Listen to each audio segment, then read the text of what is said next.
인생은 고난의 연속입니다. 구약성경 욥기 5장 7절에 이런 말씀이 있습니다. 사람은 고생을 위하여 났으니 불꽃이 위로 날아가는 것 같으니라. 불을 피우면 불꽃이 위로 날아가죠.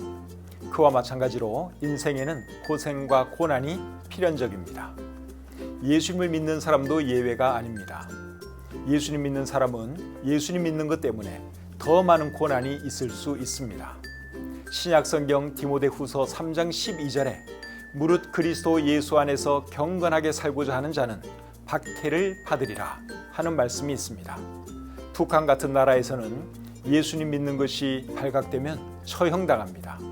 이슬람권 나라에서도 기독교 신앙을 가지고 살아가기가 여간 어렵지 않습니다. 우리나라는 북한이나 이슬람권 나라들에 있는 핍박은 없지만 우리나라에서도 예수님을 제대로 믿으려면 어느 정도의 불이익은 감당해야 합니다. 성경을 읽어보면 사도 바울 같은 분도 예수님 믿는 것 때문에 많은 고난을 당했습니다. 예수님을 안 믿었다면 편안하게 잘 살 수 있었던 사람인데 예수님 믿는 것 때문에 허구한 날 굶고 헐벗고 매맞고 감옥에 들어갔습니다. 그럼에도 불구하고 그는 고난 때문에 예수님 믿는 것을 포기하지 않았습니다. 고난 때문에 복음 전하는 것을 포기하지 않았습니다. 이유가 뭔지 아십니까? 그의 삶 속에는 고난도 많았지만 하나님의 위로도 많았기 때문입니다. 고린도후서 1장 5절에서 사도 바울은 그리스도의 고난이 우리에게 넘친 것 같이 우리가 받는 위로도 그리스도로 말미암아 넘치는도다 라고 했습니다.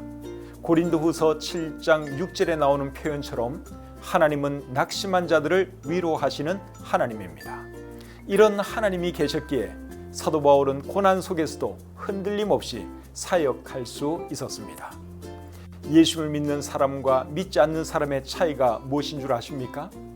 여러 가지로 말할 수 있겠지만 고난과 관련해서 말씀드린다면 예수를 믿는 사람에게는 하나님의 위로가 있고 예수님을 믿지 않는 사람에게는 하나님의 위로가 없다는 것입니다. 고난이 올 때 당신은 어디서 위로를 찾습니까?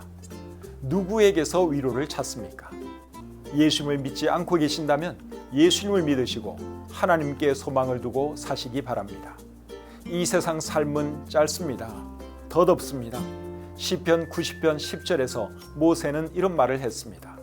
우리의 연수가 70이요 강건하면 80이라도 그 연수의 자랑은 수고와 슬픔뿐이요 신속히 가니 우리가 날아가나이다. 그렇습니다. 인생은 정말 빠르게 지나갑니다. 빠르게 지나가는 인생이 즐겁고 행복하면 정말 좋겠는데 그렇지도 못합니다. 잠깐 살다가는 인생을 생각하면 얼마나 허무한지 모릅니다. 잠깐 있다가 사라지는 안개와 같고 아침에 폈다가 저녁에 지는 풀의 꽃과 같은 것이 인생입니다. 그런데 이 세상 삶이 다가 아니라는 것입니다. 당신은 안 믿을지 모르지만 하나님은 살아계시고 이 세상 너머에 또 다른 세상이 있습니다. 그렇기 때문에 당신도 하나님을 믿어야 하는 것이고 예수님을 믿어야 하는 것입니다. 이 세상 삶이 전부인 것처럼 이 세상에 소망을 두고 이 세상의 모든 것을 걸고 살아가면 반드시 후회하게 됩니다. 예수님을 믿지 않고 계신다면 예수님을 믿으시고 하나님께 소망을 두고 사시기 바랍니다. 예수님 믿고 하나님의 자녀가 되는 것처럼 행복한 일이 없습니다. 하나님은 위로의 하나님이십니다. 환난 날에 도움을 주시는 분입니다. 영원토록 함께 해주시는 분입니다. 시편 50편 15절에서 하나님은 이렇게 말씀하십니다. 환난 날에 나를 부르라.